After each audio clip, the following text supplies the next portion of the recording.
아버지 주님의 은혜를 감사를 드립니다. 주님 하나님께서 우리를 세상을 이처럼 사랑하사 독생자를 주셨으니 주님 그 은혜로 말미암아 주님을 기뻐하고 주님을 찬양하는 이러한 성탄의 계절을 맞이하게 하심에 감사를 드립니다. 아버지 하나님, 이 예배 가운데도 함께하여 주시어서 우리의 목소리와 우리의 마음으로 하나님 앞에 온전한 찬양을 올려드릴 수 있도록 주님 함께하여 주시옵소서. 감사드리며 예수님의 이름으로 기도드립니다. 아멘. 우리 이 시간에 성탄 찬송 메들리 할 텐데요. 지난주에는 1절 4절을 불렀습니다. 그래서 오늘은 2절 3절로 우리 메들리 찬송하겠습니다.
높이 계신 주님께 하나님께 영광의 박수 올려드리겠습니다.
우리 이 시간 기도하겠습니다. 오늘은 특별히 이정환 선교사님 파송 예배로 우리 함께 드리고 있습니다.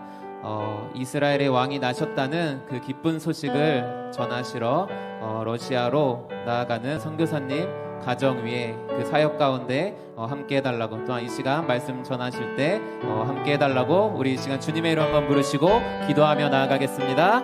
주여. 거룩하신 아버지 하나님, 주님의 은혜를 감사를 드립니다. 아버지 하나님, 이정현 선교사님, 주님 러시아 노보 알렉산드로스크 교회로 나아갑니다. 주님께서 보내시고 주님께서 파송하시오니 주님 늘 함께하여 주시어서 이스라엘의 왕이 나셨다는, 메시아가 나셨다는 그 기쁜 소식을 그 사할린 땅에, 아버지 그 동토의 땅에 아버지 하나님 전파할 때에 주님 성령으로 힘있게 하시고 성령의 권능으로 말미암아 예수 그리스도의 증인된 삶을 살아가실 수 있도록 주님 늘 함께하여 주시고 그 가정 위에, 그 사역 위에 주님 함께하여 주시옵소서. 오늘 말씀 선포하실 때 주님 담대하게 하시고 주의 성령께서 함께하여 주시고 예수님의 이름으로 기도드립니다.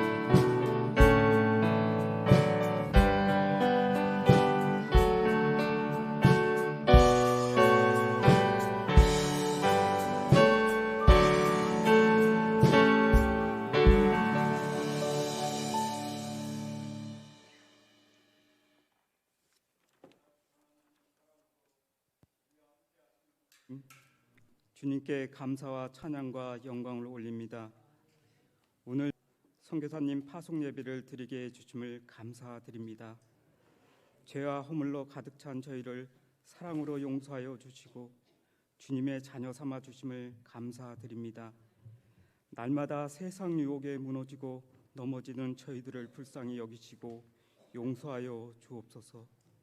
주님의 자녀된 자로서 우리의 정체성을 알게 하시어 예수 그리스도를 믿음으로 하늘의 시민권을 상속받은 자로서 땅이 아닌 하늘을 바라보며 살게 하여 주옵소서.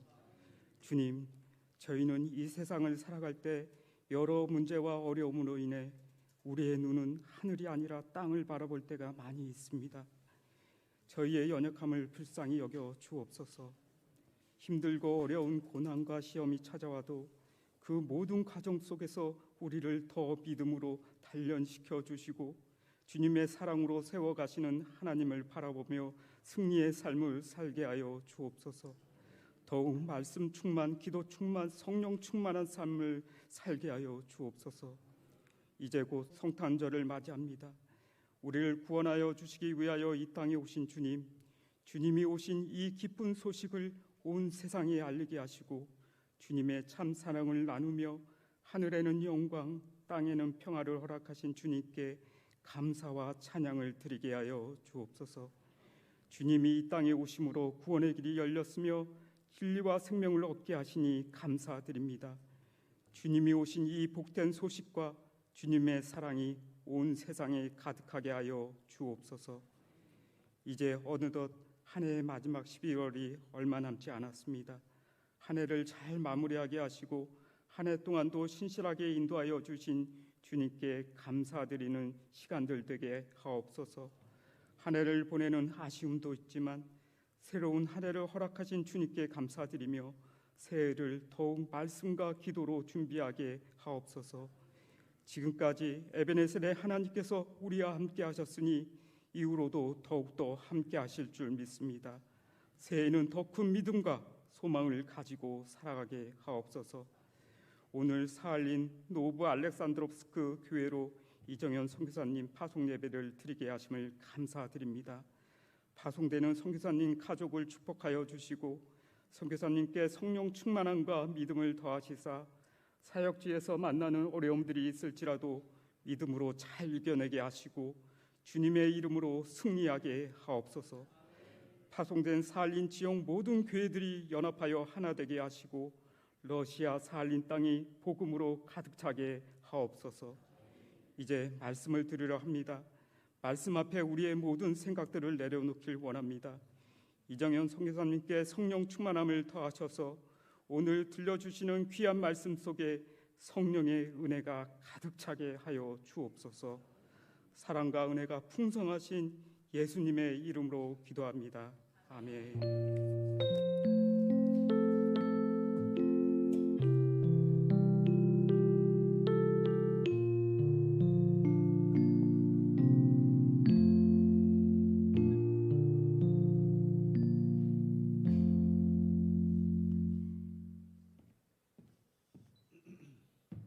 네, 하나님의 말씀 우리 같이 보겠습니다. 열왕기상 13장 1절부터 5절까지 말씀입니다. 열왕기상 13장 1절에서 5절까지 말씀.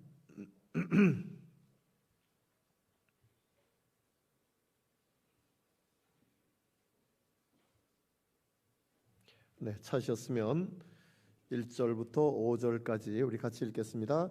보라, 그때에 하나님의 사람이 여호와의 말씀으로 말미암아 유다에서부터 베델에 이르니 마침 여로보암이 제단 곁에 서서 분향하는지라 하나님의 사람이 제단을 향하여 여호와의 말씀으로 외쳐 이르되 제단아 제단아 여호와께서 이와 같이 말씀하시기를 다윗의 집에 요시아라 이름하는 아들을 낳으리니 그가 내 위에 분향하는 산당 제사장을 내 위에서 제물로 바칠 것이요 또 사람의 뼈를 내 위에서 사르리라 하셨느니라 하고 그날에 그가 징조를 들어 이르되 이는 여호와께서 말씀하신 징조라 제단이 갈라지며 그 위에 있는 재가 쏟아지리라 하매 여로보암 왕이 하나님의 사람이 베델에 있는 제단을 향하여 외쳐 말함을 들을 때에 제단에서 손을 펴며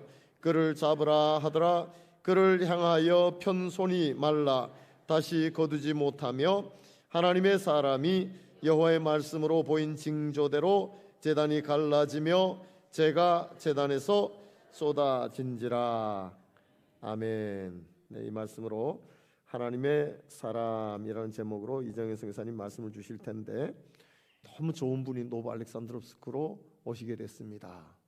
이명선 선교사님이 그렇게 좋다 그러니까 이명선 선교사님이 좋다 그러면 저도 좋거든. 왜냐하면 선교지에서 서로 마음이 맞아서 일할 수 있으면 좋은 거니까. 그래서 이제 만나 뵀더니 참 준비가 잘 된 분이에요. 준비가. 그리고 이승일 목사님보다도 한 살 더 젊은 이런 목사님이시고 혹시 여러분들이 보시고 혹시 착각했는지 몰라서 제가 이승일 목사님보다 한 살 젊으신 이런 목사님이고 또 선교에 대한 열정이 또 많아요. 많고 여러 가지 면에서 하나님께서 준비시키셨구나 하는 이런 생각을 하게 되는데 아니 초청장이 벌써 나와버렸어요. 거기서 이승일 목사님 초청장이 안 나온다 그래가지고 신청을 했는데 같은 노브 알렉산드롭스 교회에 신청을 했는데 조금 걱정을 했는데 초청장이 나와서 비자까지 진행이 끝났습니다. 이번 주에 비자를 받아가지고 1월 2일 날 그렇게 들어가시게 됐어요. 그래서 여러 면에서 하나님 준비시켜 놓고 인도하시는 것 같다 이런 생각이 듭니다. 그래 이제 파송장이 필요한데 덜렁 파송장만 이렇게 드릴 수는 없잖아요. 이명선 목사님 통해서 이렇게 진행이 되어가지고 갑작스럽게 하는 거긴 하지만 그래서 말씀도 듣고 또 여러분들과 함께 기도도 하고 그리고 파송장도 드리고 이렇게 해서 보내려고 합니다. 이미 동해에서 출발하는 배까지 다 끊어놨다고 합니다. 그래서 여러분들 많이 기도해 주셔야 될 거고 앞으로 이제 자주 뵐 텐데 오늘 한번 보고 이제 사할린으로 들어가거든요. 노브 알렉산드로스크로. 오늘 볼 때 집중해서 잘 보셔서 이정현 그러면 얼굴을 좀 떠올리면서 그렇게 기도할 수 있었으면 좋겠습니다. 이제 나오셔서 하나님의 사람이라는 제목으로 말씀을 주실 때에 귀한 은혜의 시간 되기를 바라고 사랑합니다. 인사하고 말씀을 듣겠습니다. 사랑합니다. 예, 감사합니다. 예. 이런 사랑 못 받아봤는데 감사합니다. 제가 어떤 말씀을 전할까 고민을 좀 했었는데요. 어떻게 사할린 노브 알렉산드롭스크 교회로 인도를 하나님께서 하셨는지 그 말씀의 인도함을 받는 과정을 소개하고 같이 말씀의 은혜를 나누고자 합니다. 한번 PPT 한번 잠깐 띄워줘 보실까요? 예, 말씀까지 넘어가면 될 것 같습니다. 성경 본문 마쳤으니까. 예, 다음으로. 예, 저는 이명선 목사님하고 신대원 말고 또 다른 대학원 성경학과를 대학원 대학교를 같이 공부를 했습니다. 그래서 이명수 목사님은 1년 하시고 이제 사흘 이후 선교사로 파송하셨는데 저는 2년 과정을 마치고 학위를 마치고 이제 그 해부터 2016년부터 교육 선교라고 하는 특별한 선교의 부르심을 받았습니다. 그래서 어느 한 선교 단체에 교수로 위촉이 돼가지고 중국에 있는 동북 삼성을 가서 그곳에 있는 목회자들을 가르치는 교수로의 위촉을 받았습니다. 일반적으로 이제 선교사 하면 그 현지에 가서 살면서 이렇게 선교하는 과정인데 이 교육 선교는 한 일주일 정도 가서 한 권의 말씀을 가르치고 이렇게 빠지는 그러한 선교입니다. 마치 바울이 때로는 1년 6개월, 때로는 3년 또는 짧은 기간들 곳곳마다 가서 복음을 전하고 가르치고 그렇게 다른 사람들을 목회를 위임하고 떠났던 것처럼 저에게도 그러한 비전이 있어서 교육 선교로 나아갔죠. 그 첫 번째 PPT 넘어가시면 첫 번째는 자료가 따로 없습니다. 설명으로 할 건데 심양에서 하룻밤을 자고 다음 날 지린성으로 갔습니다. 그랬더니 지린성에 있는 중국 한족 목회자들이 모여들었습니다. 어느 지역에 어느 곳에 한 30명 정도의 목회자들이 있을 때 그때 저는 이제 마가복음 한 권을 가르치기 시작했습니다. 2박 3일 동안 그들에게 성경을 가르쳤는데 성경이 뭐라고 쓰여져 있는지 그것을 그냥 쭉 풀어서 설명한 것뿐인데 2박 3일 동안 그들이 앞에서 강의를 들으면서 눈물을 흘리는 거예요. 저는 이제 통역자를 세워서 강의를 했으니까 그들이 왜 우는지 잘 파악이 안 돼서 나중에 이제 따로 물어봤는데 태어나서 이런 복음은 처음 들었다고 합니다. 제가 뛰어난 강의를 해설하기보다는 그들에게 있어서의 복음은 어떠한 쪽복음처럼 예수 믿고 복 받는다라고 하는 기복신앙 중심의 복음이었던 거예요. 그러다 보니까 그런 복음을 듣고 또 그런 복음을 가르쳤던 그들의 입장에서는 마가복음 한 권을 처음부터 16장까지 1장부터 16장까지를 듣고 나서는 예수의 복음이 이런 복음이군요. 예수의 복음이 십자가의 복음이군요. 예수의 복음이 그냥 우리에게 복을 주는 그런 복음이 아니라 한 분이 철저하게 하나님의 아들이 그분이 이 땅에 친히 내려오셔서 당신이 십자가에 못 박혀 죽으면서까지 우리에게 죄와 사망의 문제를 해결해 주신 온전한 복음, 그 복음을 처음 듣고 이것이 진짜 복음이군요 라고 감동하며 울었다는 것입니다. 대한민국에서 이런 복음의 강의를 한다면 사실은 찬밥 대우를 주로 받습니다. 또 어려운 얘기하네, 또 불편한 얘기하네, 누구든지 나를 따라오려면 자기 십자가를 지고 나를 따르라고, 자기를 부인하며 따르라고 하는 그 십자가의 복음만 전할 때 우리에게서의 복음은 식상할지 모르겠지만 그들에게 있어서는 이것이 진정한 복음이라는 것을 깨닫게 되는 계기가 되었다고 합니다. 제가 유명한 강사도 아니고 제가 뛰어난 강사도 아니지만 그들에게 성경에 있는 그대로 예수의 복음, 그 십자가의 복음을 전했을 뿐인데 그들에게서 눈물과 감동과 은혜를 주었다는 것이 저에게 오히려 더 큰 은혜가 되었습니다. 그래서 이 교육 선교가 참으로 귀한 선교구나 라고 저에게 큰 도전이 되었습니다. 그러고 나서 두 번째 선교를 나갔죠. 2016년도 11월에 첫 번째 선교를 나가고 2017년도 여름에 여름 휴가를 이제 그 선교 교육 선교로 나아갔습니다. 첫 번째와 동일하게 두 번째도 심양에서 자고 두 번째 흥룡강성으로 갔습니다. 원래 일정상 오후 4시에 기차를 타고 흥룡강성에 오후 8시 정도에 도착할 예정이었습니다. 우리나라에 마치 KTX급 기차를 타고 간다면 말입니다. 그런데 KTX급이 다 매진이 됐다는 겁니다. 그래서 아무리 티켓팅을 하려고 해도 안 되다가 어쩔 수 없이 2층 침대 칸 기차를 예매를 했다고 합니다. 그래서 예정된 시간인 4시에 기차를 탔는데 그것은 4시간 만에 가는 거리를 11시간 후에 도착을 합니다. 그래서 새벽 3시경에 도착을 해서 예약된 호텔에 가서 하룻밤을 잤습니다. 근데 한참 자는 중에 새벽 6시 좀 넘었을까요? 밖에서 문을 두드리는 겁니다. 그래서 빨리 짐을 챙기고 나오라는 겁니다. 그래서 이렇게 아침부터 일찍 식당에 가서 밥을 먹이면서 일찍부터 강의를 시작하려고 하나, 이 새벽부터 잠도 몇 시간 못 잤는데 왜 이렇게 또 2층 침대 칸이 좀 불편했었거든요. 사실은 그 한 여름이었기 때문에 그 땀 냄새들이 그 안에 온통 진동이었고 그래서 참 불편한 일정이다, 힘든 일정이다라고만 생각했죠. 한데 그 아침 식사를 하면서 그들끼리 하는 대화가 뭐냐면 간밤에 호텔에 12시 반에 공안들이 들이닥쳤다고. 각 방마다 다 두드려서 신분증 확인을 다 했다고. 그 중에서 잡혀갈 사람이 잡혀가고 그렇게 했다고. 원래 예정대로 4시에 KTX급을 타고 갔더라면, 그래서 원래 예정됐던 대로 8시 몇 분경에 도착해서 호텔에 잘 쉬었더라면 저 심신은 편했을지 모르지만 그 자리에서 추방됐거나 혹독한 고초를 당하지 않았을까 싶습니다. 하나님이 이 선교, 교육선교가 얼마나 기뻐하는 일인지, 이 선교가 얼마나 기뻐하시는 일인지 하나님께서 친히 간섭하시고 도우셔서 보호하셔서 그 강의를 일정대로 행했던 거 아닐까 싶습니다. 하나님은 선교를 기뻐하시는 하나님인 줄 믿습니다. 두 번째 그 사진 한번 볼까요?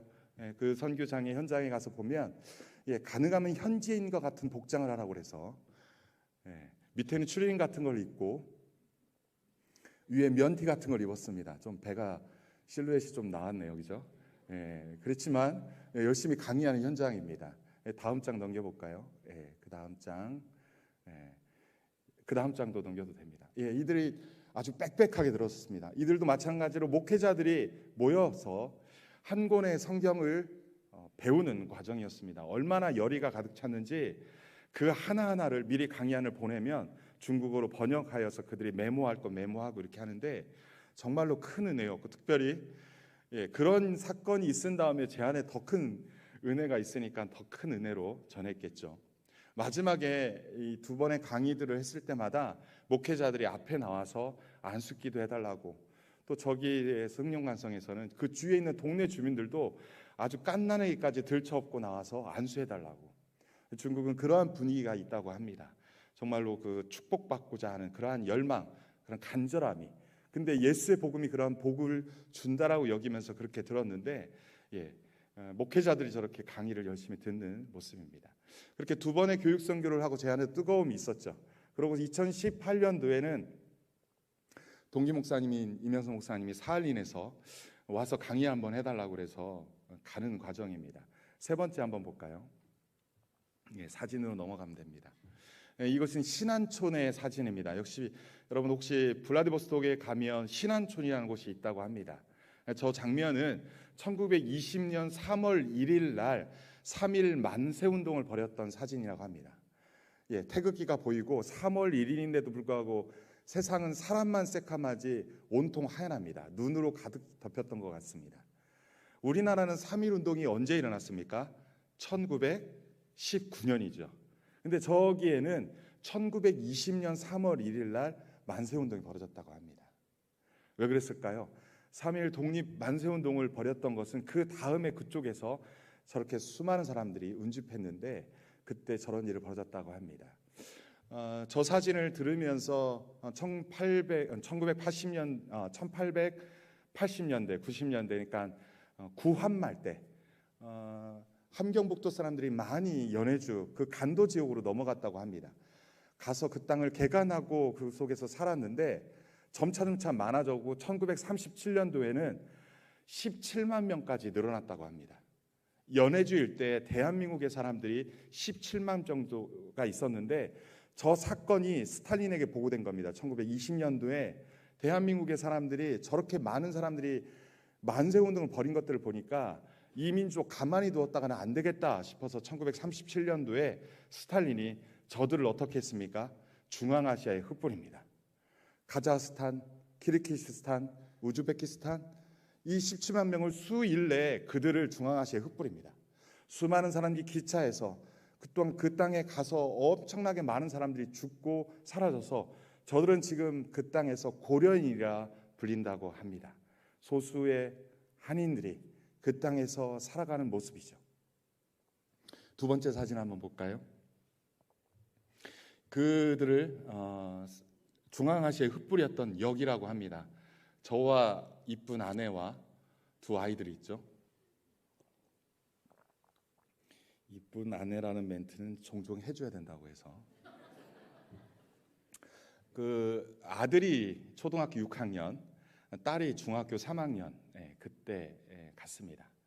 근데 이제 제가 그날 블라디보스톡에 가서 2018년 10월 10일이었습니다. 이게 그때 묵상했던 묵상집입니다. 1918년 9월 10월 묵상집인데 그때 10월 10일 날 블라디보스톡에서 첫날 제가 묵상했던 본문이 다음 장에 나옵니다. 한번 여러분 읽어볼까요? 같이 한번.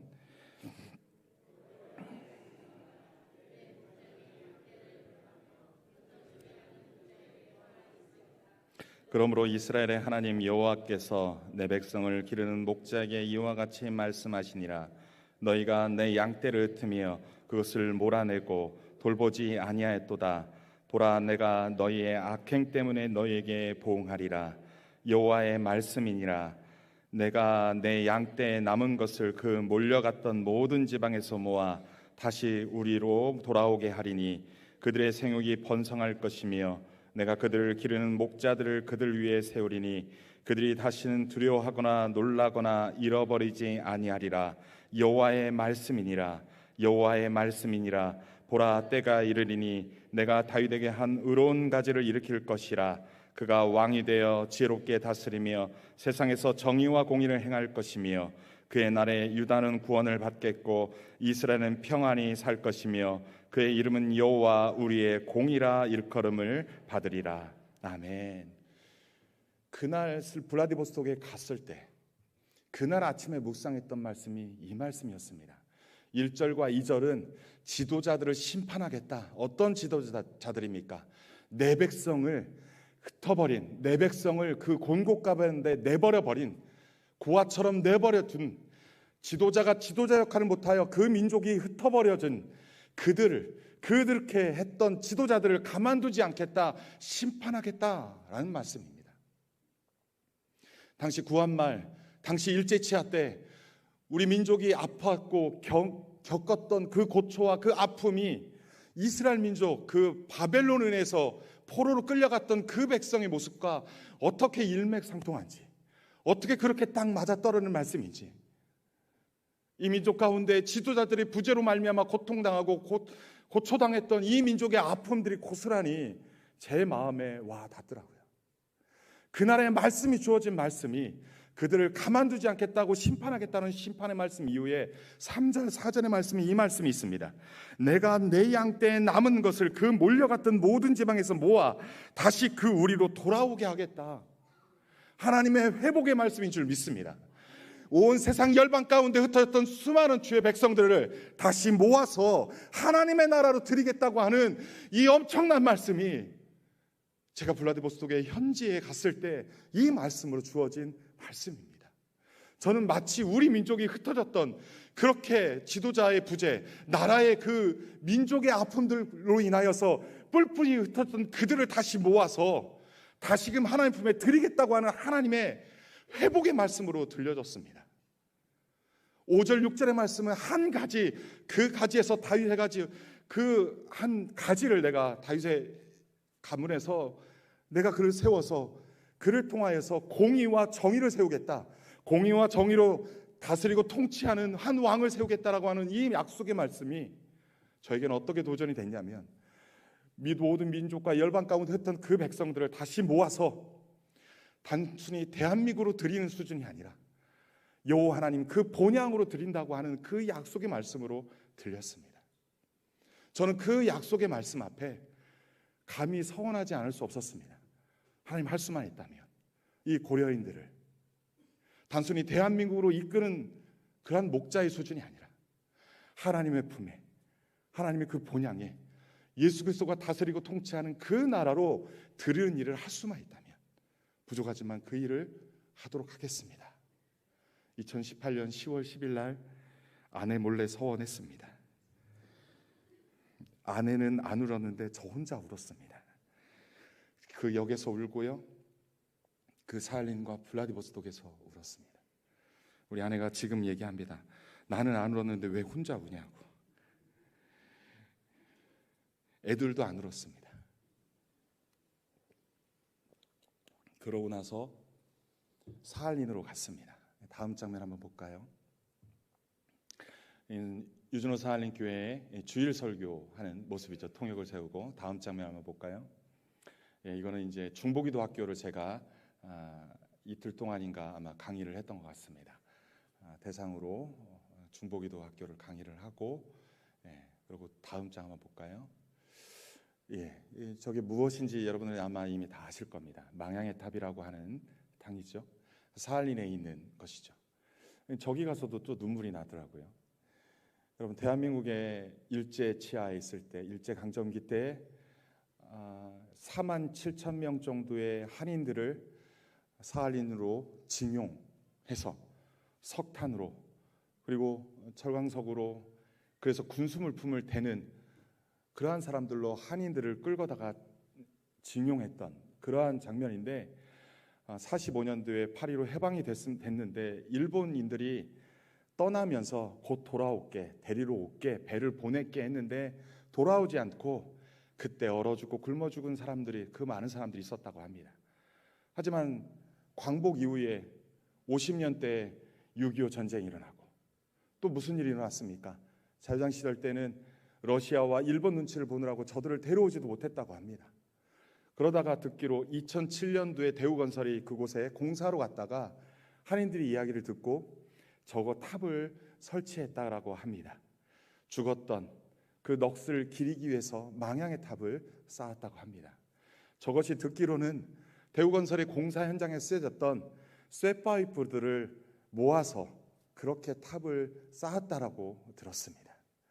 그때 그렇게 많은 4만 6천 명이 되는 사람들이 러시아인의 국적도 하지 않고 무국적자로 살아남은 자들도 있었고, 또 그 나중에는 어쩔 수 없이 러시아의 국적으로 취득해서 살아가는 사람이 있다고 하는데, 현재 사할린에 약 2만 5천 명 정도가 한인 2세대, 3세대, 4세대 아마 그렇게 있다라고 들었습니다.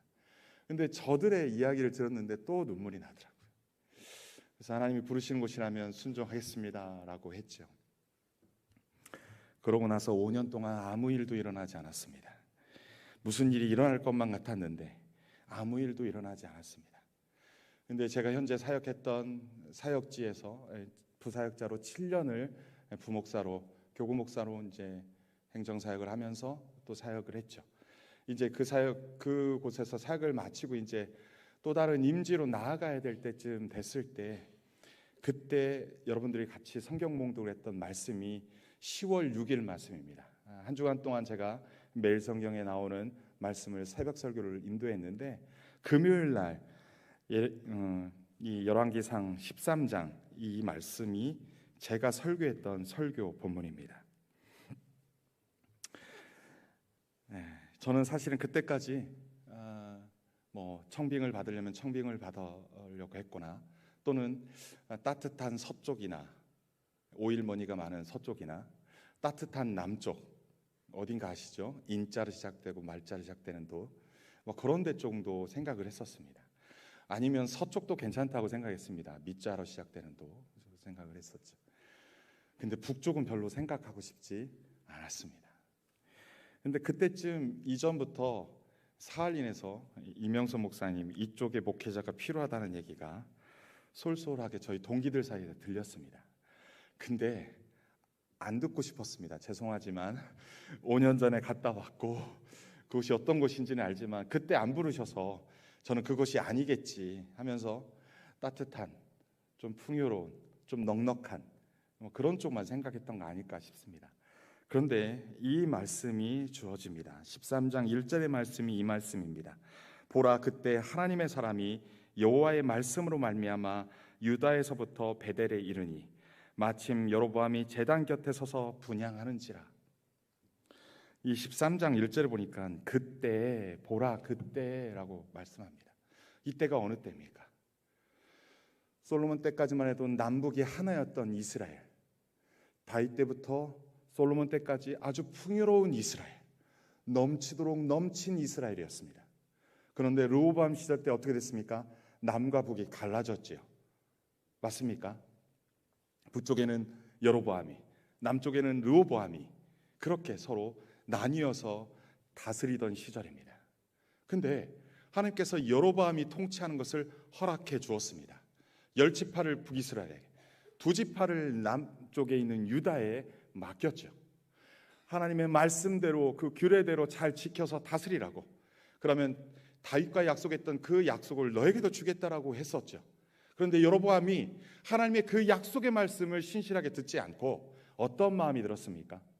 아마도 제의를 드리러 유월절이나 특별한 절기 때 남쪽에 있는 예루살렘에 가서 제사를 드리다가 이 북쪽에 있는 사람들이 그쪽에서 드리고 나서 르호보암을 왕으로 추대하고 나를 죽이면 어떨까라는 염려가 왔던 거예요. 그래서 여로보암이 생각해낸 건 세 가지가 있습니다. 첫 번째는 단과 베델에 금송아지상을 두 상을 세웁니다. 우상을 세워서 야, 굳이 예루살렘 성으로 가서 제사할 필요가 없어. 너희를 애굽 땅에서 인도한, 너희 조상을 애굽 땅에서 인도한 신이 여기 있다 하면서 금송아지를 숭배하게 합니다. 두 번째로는 제사장으로 섬겼던 그 모든 사람들을 다 잘라버리고 자신이 임명한 평민의 제사장들을 세웁니다. 세 번째로는 원래 7월 15일 날 드렸던 절기였던 절기를 폐하고 8월 15일 날 또 다른 절기를 만들어서 드리게 합니다. 왜 그랬습니까? 그렇게 해야만이 자신의 통치 기반이 튼튼하고, 그렇게 해야만이 북쪽에 있는 모든 사람들이 남쪽에 내려가지 않고 북쪽이 온전하게 자기 백성이 된다라고 생각했기 때문에 그렇습니다. 그런데 그렇게 하는 것이 하나님의 뜻입니까? 아닙니다. 그것은 하나님의 나라를 망치는 일이요, 하나님이 가장 싫어하는 일입니다. 원래 이스라엘은 원래 하나님이 왕이십니다. 아멘이십니까? 우리에게 또한 우리의 진정한 통치자가 누구이십니까? 바로 예수 그리스도이십니다. 그 통치자를 온전히 예배하고 경배하고 섬기라고 했는데 그렇게 하지 않으니까 하나님에게는 어떠한 마음이 들었습니까? 그래서 13장부터 무너진 북쪽 이스라엘을, 망가지고 있는 북쪽 이스라엘을 어떻게 하려고 합니까? 하나님의 사람을 보냅니다. 그때 하나님의 사람이 여호와의 말씀으로 말미암아 유다로부터 베델에 이르렀다 말합니다. 여러분, 여기에서 저는 묵상이 어떤 것이 됐냐면, 북쪽에 하나님 사람이 없었습니까? 왜 북쪽에 하나님 사람이 있어서 북쪽은 북쪽 하나님의 사람이 선포하면 되는 거 아닙니까? 굳이 남쪽에 있는 유다에서부터 베델에 가서 하나님의 말씀을 선포하는 것이 왜 그렇습니까? 조금 전에도 얘기했듯이 당시에 제사장으로 섬겼던 자들을 다 파하고 내쫓았고, 그뿐만 아닙니다. 그들이 다 예루살렘 남쪽으로 내려가고, 그때 함께 내려간 하나님을 경외했던, 경건했던 하나님의 사람들도 대부분 내려가지 않았을까 싶습니다. 따라서 그 땅에는 지금 하나님의 사람이 없었던 것입니다. 맞습니다. 하나님의 사람이 없어서 남쪽에서 하나님의 사람이 올라가서 말씀을 전했던 것입니다. 지금 북쪽은 망가지고 있습니다. 무너지고 있습니다. 하나님의 나라가 회파되고 있습니다. 그곳에 하나님의 말씀이 필요해서 하나님의 사람을 북쪽으로 보냈던 것입니다. 여러분, 하나님의 사람이 할 일이 무엇입니까? 하나님의 통치와 다스림 가운데 하나님의 말씀을 흘려보내는 자 아닙니까? 하나님 말씀대로 살아내는 자들이 아닙니까? 그 하나님의 사람이 선포되어 하나님을 경외하고 그 하나님을 온전히 예배하는 그곳이 돼야 되는 그 땅에 하나님의 이름으로 거짓 우상이 들어서고, 거짓 제사장들이 들어서고, 잘못된 절기로 하나님이라고 말하며 우상들을 숭배하는 그곳에 하나님께서 하나님의 사람을 올려 보내서 하나님의 말씀을 선포케 하신 것입니다. 오늘날 우리들은 누구입니까? 우리 그리스도인 또한 하나님의 사람인 줄 믿습니다. 우리 각자의 삶 속에서 하나님의 사람으로 먼저 부르시고 세우신 줄 믿습니다. 우리의 삶의 영역 속에서 무너진 하나님의 나라가 어디입니까? 무너진 하나님의 나라가 어디입니까? 하나님의 말씀이 선포될 그곳에, 하나님의 말씀이 선포되지 않는 그곳에 하나님의 사람인 우리가 하나님의 말씀을 흘려보내고 하나님의 말씀대로 살아내는 것이 우리 하나님의 사람으로서 해야 할 일이 아닙니까? 우리 가정 가운데 지금 하나님 나라가 무너진 아들이 있다면, 우리 남편 가운데, 우리 아내 가운데 하나님의 나라가 무너지고 있다면, 그곳에 우리를 먼저 세우신 하나님께서 우리를 통하여 하나님의 말씀을 흘려보내는 줄 믿습니다. 우리가 먼저 그 말씀대로 살아내어 그곳이, 가정이, 공동체가 하나님의 나라로 회복되기를 소원합니다. 우리 모두 다 그렇게 하나님의 사람을 부르신 줄 믿습니다. 그런데 북쪽에서 지금 자꾸 오라고 합니다. 이명선 목사님이 자꾸 오라고 합니다. 그런데 제가 안 들은 척하고 있고, 카톡에도 페이스북에도 안 들은 척하고 자꾸 서쪽 보고 남쪽 보고 그러다가 10월 6일 이 말씀 앞에 너무 고민되고 근심되고 묵상이 되었습니다. 그러다가 10월 16일 월요일 날 이명서 목사님한테 전화했습니다. 목사님, 정말 하나님의 사람이 필요합니까? 정말 말씀을 전할 사람이 필요합니까? 정말 그곳에는 하나님의 사람이 없습니까? 정말 없답니다. 어느 지역에는 권사님 3분이 돌아가면서 설교하고 있고, 정말 말씀 전할 사람이 없고, 성례전을 행해야 되는데, 세례를 주고 성찬을 해야 되는데 목회자가 없어서 지금 못하고 있다고. 근데 이 말씀이 너무 저에게 찔림이 된 거예요. 하나님의 말씀이 필요한 곳에 하나님의 사람이 없어서 하나님의 말씀을 흘려보내지 못하는 그 현실이 너무나 현실과 같은 거예요. 그래서 목사님, 정말 그렇다면 제가 하나님의 말씀대로 한번 순종해 보려고 합니다. 한번 길을 열어줘 보십시오. 비자가 열려지는지, 초청장이 열어지는지, 그게 열어진다면 하나님 뜻으로 알고 한번 가보겠습니다. 뜻으로 받아들여 보겠습니다. 라고 전화를 했습니다. 그로부터 일주일 뒤에 연락이 왔습니다. 오셔도 될 것 같습니다. 그래서 알겠습니다. 저도 준비되는 대로 말씀하면 저희 교회 당회에다가 말씀드리고 절차를 밟도록 하겠습니다. 최종적으로 나올 때까지 서로 시간을 두고 준비하자고 그렇게 했습니다. 그런데 31일까지 아무런 반응이 없고 보내려고 했던 그곳이 열려지지 않는 것입니다. 그런데 제 안에 어떠한 말씀이 또 묵상이 되냐면, 여러분, 우리의 매일 성경은 참 희한합니다. 저의 마음을 너무나도 정확하게 아시는 하나님께서 이런 말씀을 주십니다. 열왕기상 18장 21절 말씀입니다. 엘리야가 모든 백성에 가까이 나아가 이르되 너희가 어느 때까지 둘 사이에서 머문하려느냐. 여호와가 만일 하나님이면 그를 따르고 바알이 만일 하나님이면 그를 따를지니라. 이 말씀이 제 가슴 밖에 박히는 것입니다. 사실 열려지면 가고 안 열려지면 안 가려고 했습니다.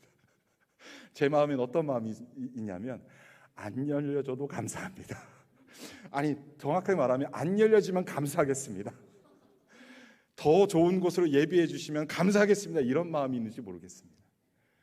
제 안에 이러한 소극적인 마음이 어찌 있었는지, 하나님이 정확하게 그것을 아셨는지, 네가 어느 때까지 이 둘 사이에서 머뭇하느냐라는 말씀이 제 마음에 와닿습니다. 솔직히 여러분들도 그렇지 않습니까? 자식에게 이 말하는 거 할까 말까, 좋은 게 좋은 거야, 남편에게 이 말을 할까 말까, 아내에게 이 말을 할까 말까, 하나님의 말씀대로 사는 것이 이것이 맞는데, 하나님의 말씀대로 순종하는 것이 이것이 맞는데, 이렇게 결단하고 순종해야 되는 게 맞는데, 열려지면 하고 안 열려지면 안 하고 하는 우리 마음에 두 가지의 마음, 마치 이것을 하나님이 아시고 너희가 어느 때까지 이 둘 사이에서 머뭇하느냐, 이 말씀이 저에게 찔림이 되었습니다. 그래서 10월 31일에 전화를 했습니다. 열려질 때까지 기다리지 마시고 정말 하나님이 필요한 곳이 맞다면, 그리고 저도 하나님이 말씀을 저에게 해주신 거라고 받았으니까 일단 가기로 결정하겠습니다. 열려지는 대로 그곳이 어느 곳이든지 가겠습니다. 그것이 하나님 앞에 순종하는 길이 맞다라고 말씀 속에서 하시니까, 그것이 하나님 사람이 필요하고 그것이 하나님 말씀이 필요하다라고 말씀하셨으니까 가겠습니다. 그렇게 시도해 보겠습니다 라고 31일 날 전화를 했습니다. 그래서 이명서 목사님하고 그렇게 한번 추진해 보자 라고 하고는 있는데, 다음 날 전화가 왔습니다. 목사님, 노보 알렉산드롭스키 교회에서 이정현 목사님을 100% 환영합니다. 오시기로 결정했습니다. 이렇게 답이 왔다는 거예요. 그래서 빨리 이력서를 보내달라는 거예요.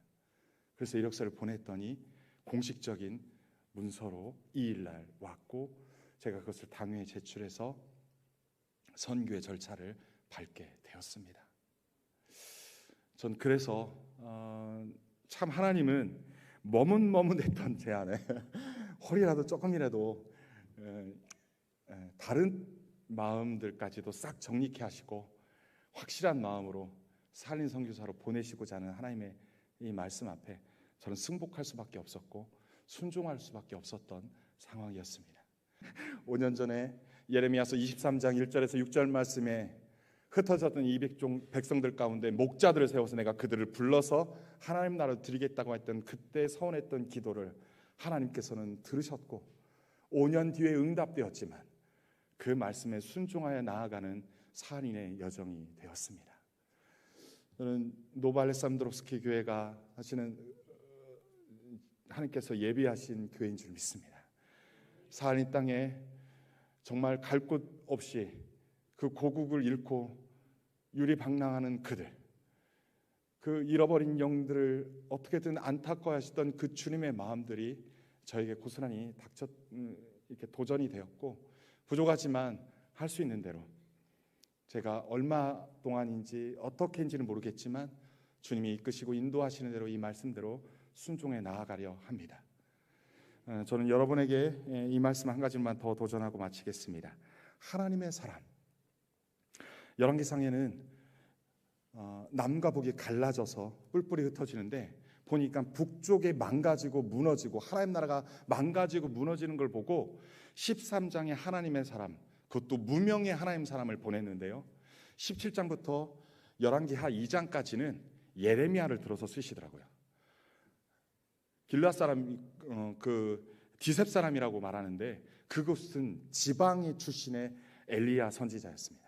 그런데 그를 들어서 북쪽에 있는 아합 왕에게 하나님의 말씀을 선포케 합니다. 그가 뭐라고 선포했죠? 내가 말하기 전까지는 3년 동안 비도 이슬도 내리지 않을 것이다 라고 선포하고 정말로 가뭄이 들어섰습니다. 그런데 그때 왕궁 맡은 자가 한 명 또 있습니다. 18장 3절 말씀에 이런 말씀이 있습니다. 여러분 뭐 찾지 않으셔도 됩니다. 하나님의 사람, 또 다른 하나님의 사람이 있죠. 아합 왕궁 맡은 자 오바댜, 그를 불렀는데 이 오바댜는 여호와를 지극히 경외하는 자라. 어떻게 경외했습니까? 4절에 보니까 이세벨이 여호와의 선지자들을 멸할 때 오바댜가 선지자 100명을 가지고 50명씩 굴에 숨기고 떡과 물을 먹였다라고 말합니다.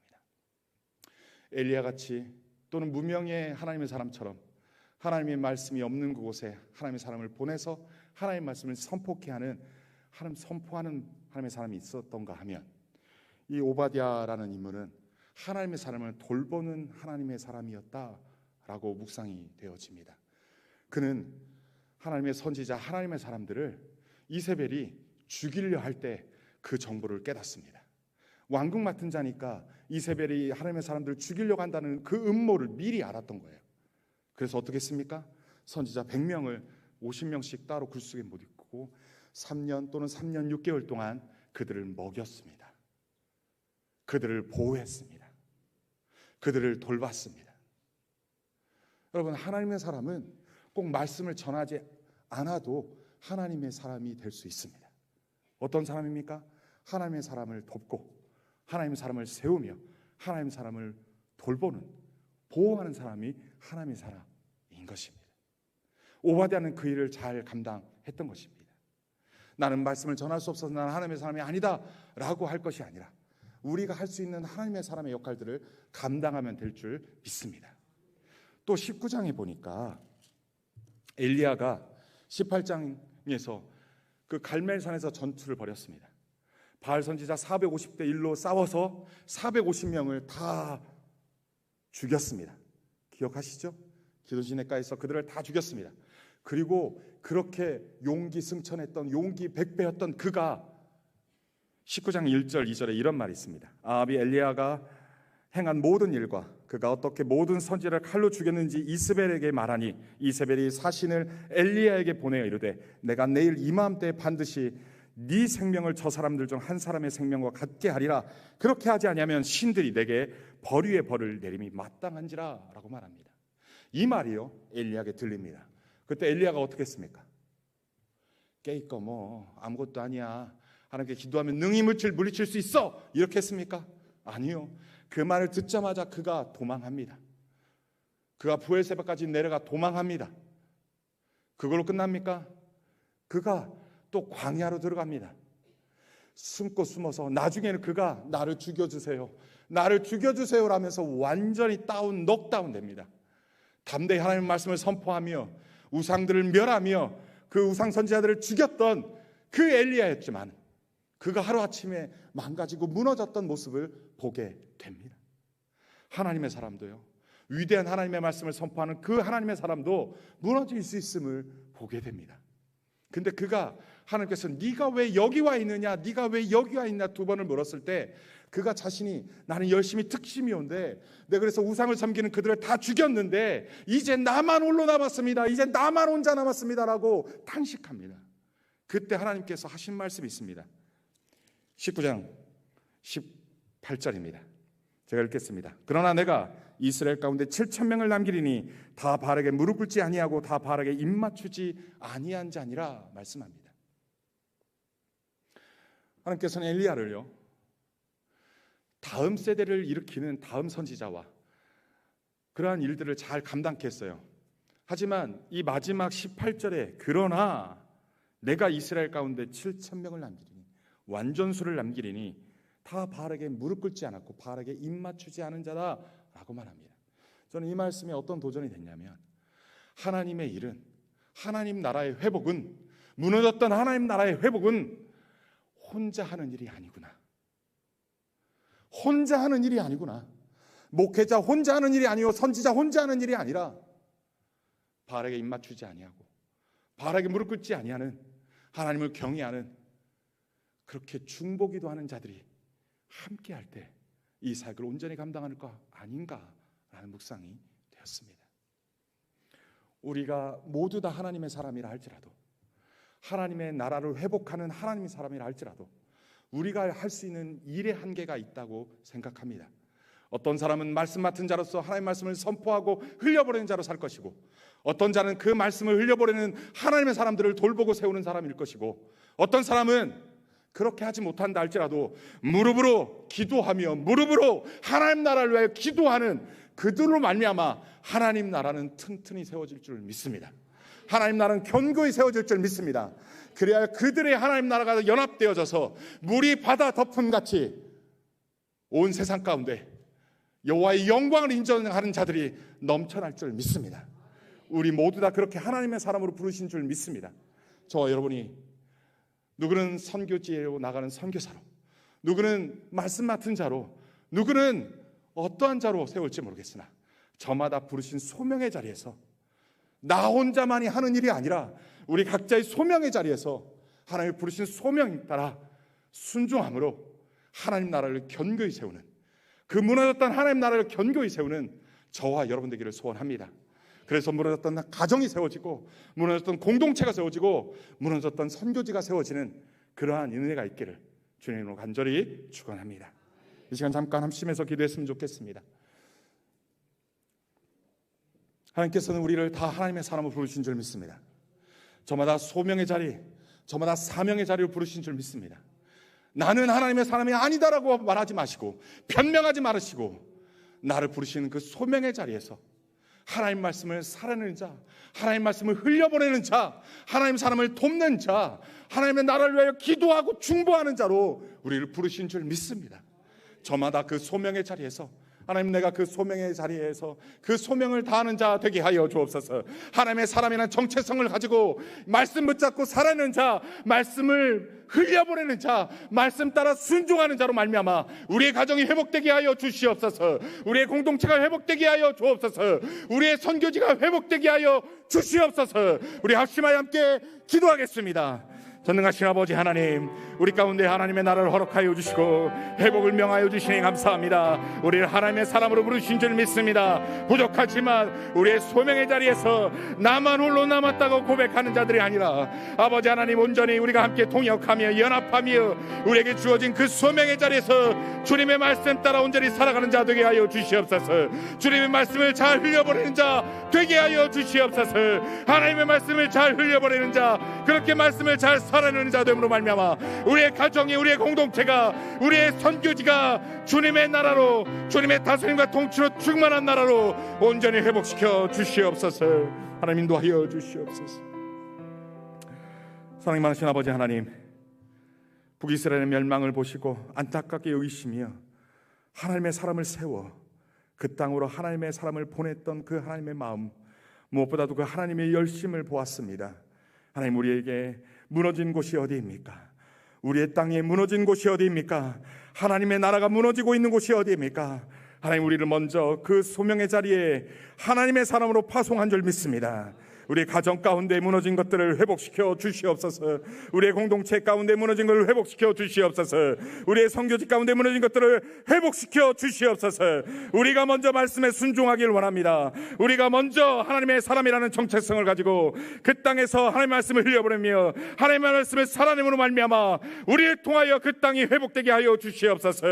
아버지 하나님, 그렇게 행함으로 말미암아 하나님의 나라가 물이 바다 덮음같이 여호와의 영광을 인정하는 그러한 세상으로 충만케 하여 주시옵소서.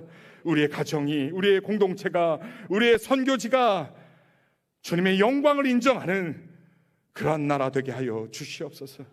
그렇게 행하실 주님을 찬양하고 감사드리며 거룩하신 예수님의 이름으로 기도합나이다. 아멘.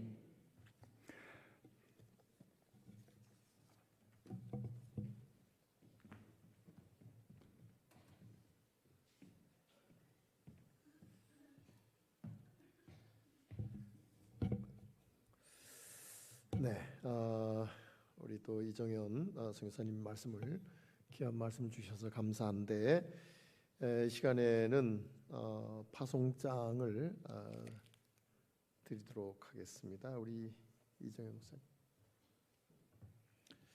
네, 파송장 사랑누리 선교 제 2023년 001호 성명 이정현 지기 목사, 생년월일 1972년 9월 17일, 본적 충청남도 금산군 금산읍 비담로 149의 9, 주소 경남 창원시 성산구 반송로 177.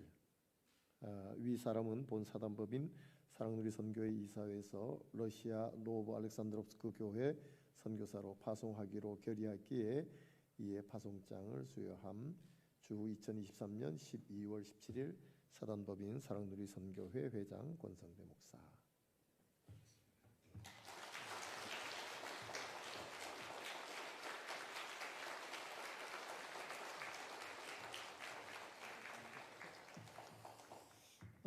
우리 옥사님, 사모님을 위해서 우리 잠깐 한번 같이 기도하는 시간 갖겠습니다. 다 같이 기도하겠습니다.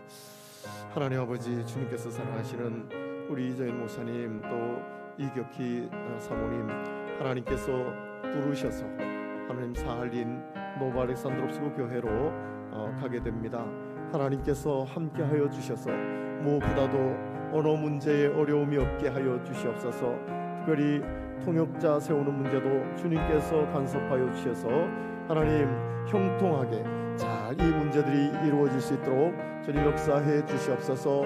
하나님, 비자 문제입니다. 하나님 아버지, 우선은 종교 비자로 3개월 받았지만 이제 3개월씩 왔다 갔다 하는 동안 1년 이렇게 비자가 하나님 아버지 연장이 돼야 될 텐데, 하나님께서 함께하여 주셔서 하나님의 부르심에 하나님 마음껏 하나님 응답하고 싶은 하나님 아버지 그 마음대로 일할 수 있도록 하나님께서 비자 문제에 어려움이 없게 하여 주시옵소서. 하나님 아버지, 풍토병으로 어렵지 않도록 하나님께서 잘 적응되게 하여 주셔서 영육 강건케 하여 주시옵소서. 하나님 아버지, 한국에 두고 가는 우리 자녀들을 주님 붙잡아 주셔서 하나님 아버지, 자녀들이 멋지게 성장할 수 있도록 하나님께서 부모님으로 자녀들을 보호하여 주시옵소서. 하나님뿐만이 아니라 후원 문제에 어려움이 없도록 주님 함께하여 주셔서 하나님 아버지 너무 힘들지 않게 하여 주시고 마음껏 선교를 펼쳐갈 수 있도록 하나님 경제적인 문제도 책임져 주시옵소서. 그리하여 하나님 아버지 우리 이정현 목사님 또한 이혁기 사모님이 마음껏 선교일을 감당함으로 사할리니 하나님 아버지 영적으로 살아나는 이런 놀라운 역사가 있게 하여 주시옵소서. 이 일들을 이루실 하나님을 찬양하옵고 감사하오며 예수님의 이름으로 기도드리옵나이다. 아멘. 자, 우리 목사님 또 사모님 선교지에 가셔서 멋지게 선교 사명 감당할 수 있도록 뜨거운 박수로 한번 격려해 주기를 바랍니다.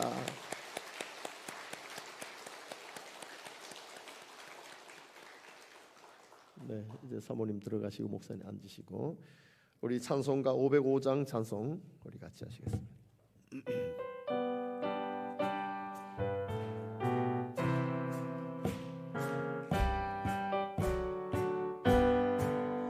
온 세상 위하